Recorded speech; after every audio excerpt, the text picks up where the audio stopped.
Oke, sahabat Lera ngomongin mengenai demam pada anak, biasanya ibu-ibu ini ataupun orang tua biasanya suka panik nih. Gimana sih caranya agar anak ini demamnya turun? Nah, apa saja gejala-gejalanya ataupun gimana caranya agar para orang tua ini khususnya ibu-ibu yang tidak panik gitu ya ketika memang anaknya atau buah hatinya lagi sedang demam tinggi gitu. Nah, pada Lira Podcast kali ini saya Abi ditemani sama Dokter Mervin Trihadianto, spesialis anak. Apa kabar, Dok? Baik, oke. Sehat ya, Dok ya? Sehat.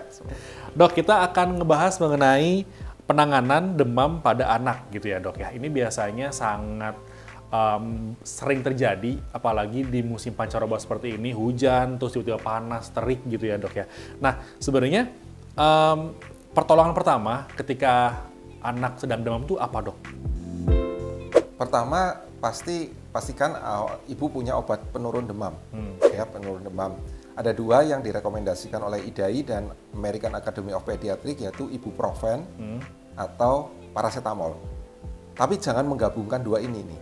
Sering ada nasihat-nasihat dari dokter lain, sering selang-seling aja ibuprofen dan paracetamol, pasti hasilnya jos. Nah, ginjal hati-hati, belum aman nih kalau menggabungkan dua. Pilih salah satu tapi dengan dosis yang benar. Misalnya mau pakai paracetamol, oke, paracetamol. Sedikit perbedaan yaitu bahwa paracetamol adalah pakai berat badan ya. Jadi kita harus tahu berat badan anak. Yaitu paracetamol dosisnya 10 sampai 15 mg per kilo berat badan. Bisa diulang tiap 4 sampai 6 jam. Jadi sehari maksimalnya 15 mg per kilo per 4 jam. Jadi bisa 6 kali sehari nih untuk paracetamol. Yang kedua ibuprofen. Ibuprofen dosisnya 5 sampai 10 mg per kilo. Dan ibuprofen punya efek antiinflamasi dan anti nyeri yang sedikit lebih kuat dibandingkan paracetamol. Cuma memang ada kelebihan dan kekurangan masing-masing. Di samping itu, ibu juga harus tetap melakukan kompres hangat, ya, kompres hangat dan juga AC suhu sejuk. Saat anak lagi menggigil, boleh selimutin sebentar aja. Ya. Nah, setelah menggigilnya selesai, buka semua bajunya, pakai kaos yang tipis, mulailah kompres. Kompres hangat, ya, karena tujuannya untuk melebarkan pembuluh darah kulit agar setting hipotalamus yang di otak itu disamakan dengan suhu kulit. Jadi suhu kulit menyesuaikan dengan settingannya otak. Nah, sampai anak tidak menggigil lagi kalau dia mendekati suhu yang disetting oleh hipotalamus di otak yang mengatur suhu itu di otak itu. Nah, kalau seperti itu mulailah diberikan obat. Kalau tadi ibu paracetamol bisa tiap 4 sampai 6 jam, kalau ibuprofen cukup 8 jam sekali. Boleh mandi atau enggak? Boleh. Kenapa? Mandi air hangat sama fungsi dengan kompres hangat. Nah, dikompresnya di mana? Nah, kompresnya di mana? Di daerah-daerah pembuluh darahnya banyak nih. Contohnya gimana, Dok? Leher. Dada, ketiak kanan kiri, selangkang paha. Ya, jadi kalau anak kecil ya pakai handuk kecil, di tap di air hangat, diperas sedikit, tempelkan aja. Ya, memang beberapa anak ada yang nurut, yang lain sepertinya nggak betah ya dikompres nggak betah dikompres. Ya udah, kalau nggak betah dikompres sampai nangis ya udah, ibu mengandalkan obat penurun demam dengan dosis yang benar. Sedikit perbedaan yang di kemasan label paracetamol itu pakai umur. Nah, ini ibu-ibu mungkin harus lebih dikoreksi lagi, ternyata pakai berat badan. Tapi tidak berlaku untuk anak yang obesitas. Kok tidak berlaku? Enggak. Kenapa tuh, Dok? Anak 5 tahun berat badannya 40 kilo. Padahal anak 5 tahun rata-rata berapa? 18 kilo. Ya, kita pakai dosis-dosis ya sekitar naikkan dikit lah 20 kilo. Nah, jadi paracetamol range-nya tadi berarti antara 200 mg sampai 300 mg tiap 4 sampai 6 jam. Kalau ibuprofen ya sekitar antara 150 sampai 200 mg cukup. Jadi paracetamol sama ibuprofen ini wajib ada ya, Dok ya, di rumah ya, Dok ya. Kalau memang waktu-waktu ada anaknya lagi demam gitu ya, Dok ya. Dan perlu di-highlight tadi bahwa sebenarnya mandi itu boleh tapi pakai air hangat gitu ya, Dok ya.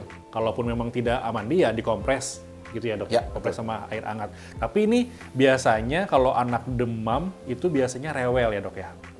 Nggak nafsu makan dan lain-lain gitu. Nah, ini gimana, Dok, cara mengakalinya biar nggak rewel dan nggak tetap makan tuh tetap ada asupan gitu, Dok? Anak rewel satu lagi demam pasti anak nggak mau makan. Itu udah dijamin karena apa? Sensitivitas lidahnya berubah. Makanan yang orang lain dirasa enak bagi anak itu nggak enak. kemudian secara alami enzim-enzim di lambung dan usus pencernaan, semua pencernaannya dia kayak ingin membatasi jangan makan terlalu banyak. Jadi nggak pernah ada anak yang sakit demam makannya sangat lahap, itu nggak bisa. Makan sedikit seperti udah kenyang ya, seperti kenyang. Bahkan kalau orang tua maksa-maksa terus pasti muntah. Karena memang dia akan sedikit membatasi. Jadi konsentrasi di sistem kekebalan tubuhnya adalah untuk perang dulu nih, untuk perang dulu melawan si kuman, bukan untuk pencernaan. Nah, seringkali sih memang sedikit perbedaan. Kalau anak sedang demam, nutrisinya gimana nih? Oh, perbanyak sayur dan buah. Kalau saya sedikit beda. Perbanyak protein hewani. Protein hewani, oke. Bukan sayur dan buah. Kenapa? Sayur dan buah kaya akan serat. Anak sudah kembung. Ya udahlah, serat terlalu banyak gimana rasanya ya, sebah di perut lah dan lain sebagainya. Justru malah asupan protein hewani itu penting untuk modal dasar membentuk imunoglobulin. Nah, imunoglobulin untuk yang perang melawan virus. Virus yang itu ya, virus. Dok, ya. Jadi obat awal utama adalah pertama ya cuma paracetamol atau ibuprofen, kompres hangat dan boleh mandi air hangat, suhu sejuk, ruangan, cukupin minum ya, jangan sampai dehidrasi, makanan yang enak. Oke. Tidak harus makanan anak lagi, oh kata dokter sakit tipes, diharuskan makan bubur. Aduh, bubur anak nggak suka, anaknya nolak, pengennya nasi uduk, kasih nasi uduk, kasih nasi kuning, iya, yang enak. Oke, justru yang enak, justru yang bukan yang kayak bikin mual ya dok ya. Kalau justru apalagi kalau anaknya tuh nggak suka bubur, tapi dipaksa bubur gitu ya, kondisinya sedang demam seperti itu gitu ya. Sambil cari penyebab ya. Oke. Demam itu gejala, bukan penyakit. Nah, demam karena apa? Bisa karena virus. Ini kebanyakan 90% sih virus. Bisa karena bakteri atau bisa karena parasit. Ya, gejala, cari gejala-gejala lain. Apakah ada radang tenggorokan, apakah ada batuk pilek, apakah diare, ataukah muntah, ataukah sakit demam tifoid atau sakit-sakit infeksi lainnya. Oke. Nah, dok, misal nih setelah minum ibuprofen terus juga paracetamol ini tidak mempan sama anak, justru demamnya lebih tinggi gitu ya dok ya. Ini kapan kira-kira harus dibawa ke rumah sakit dok? Satu, dengan kejang, pasti ya, dengan kejang. Pada kejang demam biasanya pada suhu rendah biasanya bisa kejang nih, kadang 37,5, 37,8 itu sudah kejang. Biasanya kalau anak dengan kejang demam ini seringkali ada anemia defisiensi besi, ini biasanya nanti ketahuan dari hasil lab. Yang kedua, anak yang muntah terus.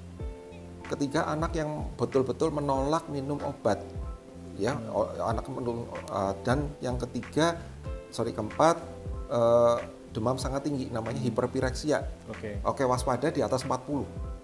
40? Iya. Wow. Definisi hiperpireksia sebenarnya 41, tapi kita waspada 40. Nah, ngukurnya di mana nih? Ukur suhunya di mana nih, dok? Ukur suhunya di mana sih? Ada yang di dahi, di telinga, di jidat, di mana-mana, di bagian tubuh mana. Nah, pengukuran suhu bisa dengan termogan, bisa dengan termometer yang air rasa udah nggak dipakai ya, termometer digital di bawah lidah. Nah, sebenarnya demam itu definisinya adalah kenaikan suhu lebih dari 1 derajat di atas suhu normal rata-rata anak gitu. Jadi kalau ibu bapak mengukur suhu lewat yang paling sering kalau nggak telinga di jidat itu di atas 37,6. Oh, 37,6. Dari hasil termogannya itu 37,6 sudah dianggap sebagai demam. Itu. Kalau rektal jarang ya dipakai lagi. Kalau di sublingual 37,4. Ya. Kalau rektal lewat dubur jarang dipakai lagi ya karena betul-betul merusak, itu di atas 38. Tapi secara umum bapak ibu bisa menghafalkan di atas 37,6 dengan termogan, entah di dekat telinga, entah di dahi, entah di ketiak, itu sudah dianggap sebagai demam. Oke. Ya. Nah, tapi perlu nggak dok kalau demamnya nggak turun, terus perlu cek lab nggak sih? Cek laborat, sabar dulu.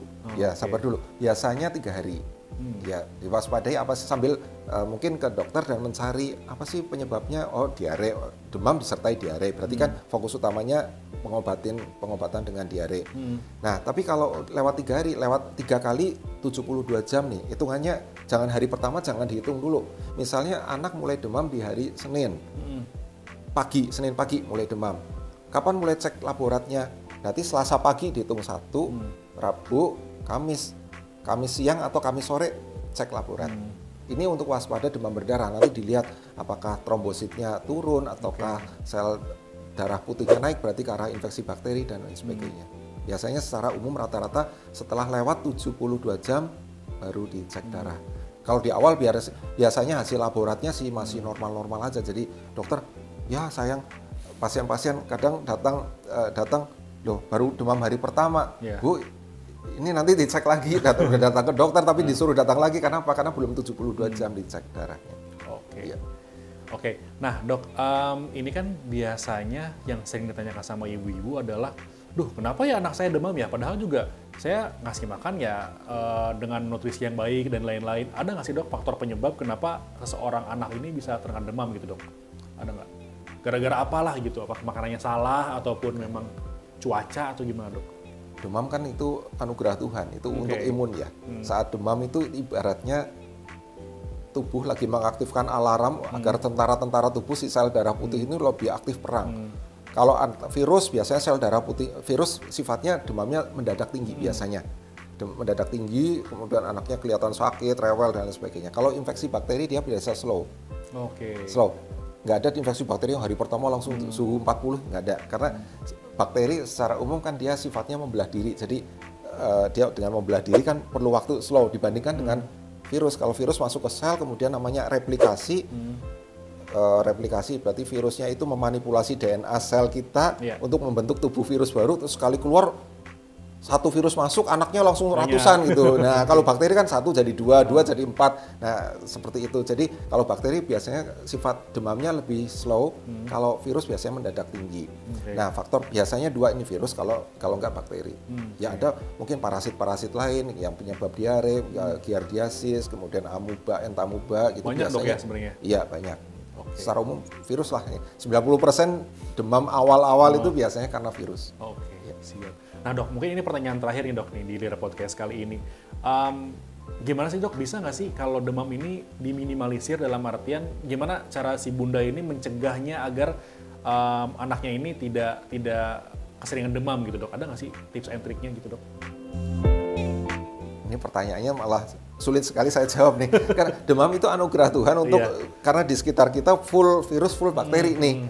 Nah, dengan intinya mencegah agar demam nggak jadi kejang demam. Nah, itu mungkin pertanyaan diarahkan ke situ. Kalau untuk kejang demam, ibu harus punya obat lain nih selain paracetamol atau ibuprofen, yaitu diazepam ya. Diazepam itu untuk mencegah kejang. Tapi ini nggak bisa dibeli bebas nih. Ini harus ada resep dokter ya. Dan punya stok di rumah. Entah yang lewat dubur untuk saat kejang anak diberikan obat lewat dubur, untuk mengatasi kejang, atau yang diazepam yang mungkin bisa dipuyar, ada yang sirup ya, itu untuk mencegah kejang saat anak demam, seperti itu. Nah, untuk mencegah selanjutnya sih intinya optimalisasi imun ya. Jadi demam nggak berlama-lama, cepat sembuh, intinya kan gitu. Betul. Intinya satu, istirahat. Istirahat cukup ya. Seringkali anak demam, dia bete di tempat tidur, mainan HP, nggak tidur-tidur. Nah, Yang kedua, nutrisi. Utamakan di protein hewani. Jangan kebanyakan sayur buah selama diet anak. Jangan dikasih bubur yang nggak enak. Kasih makanan yang enak. Yang dia suka lah gitu ya. Di TikTok banyak resep-resep menu masakan yang enak-enak itu bisa dicoba sesuai kesukaan anak ya. Tapi yang menu sehat loh. Jangan yang isinya nugget junk semua, food gitu ya. Junk food semua. Nah, udah. Sama isinya aja. Trans fat nanti proinflamasi, nanti nggak sembuh-sembuh. Kemudian istirahat, makanan bergizi, obat yang tepat, dan waktu yang tepat berobat ke dokter.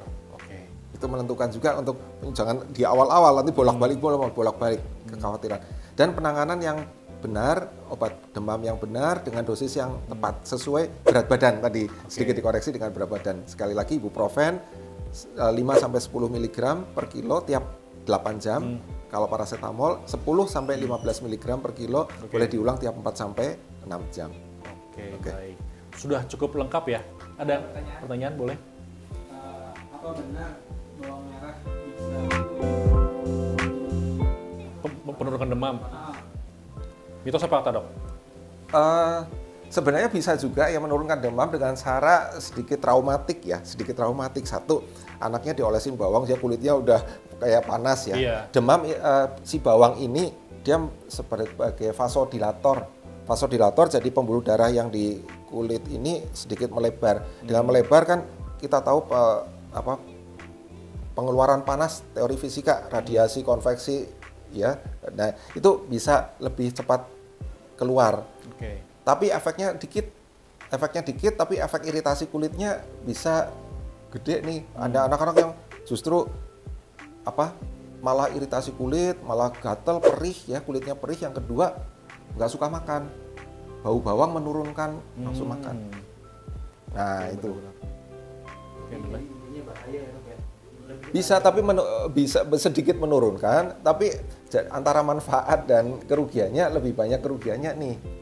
Makanya dipakailah kompres hangat. Kompres hangat sama fungsi kayak membuka pembuluh darah yang di kulit agar lebar, sehingga setting hipotalamus yang ingin men-set suhu demam dengan kulit cepat naik, sehingga anak nggak menggigil saat proses demam ini. Oke, udah cukup. Oke. Baik, thank you Dokter Mervin sudah mampir di Lira Podcast pada episode kali ini. Nanti mungkin kita ketemu lagi dok ya di episode selanjutnya dok ya.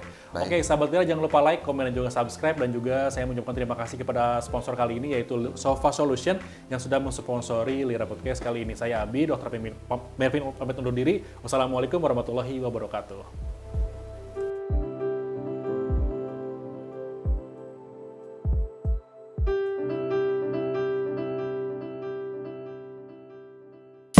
Ke Lira aja, janji temu lebih mudah dan cepat dalam genggaman.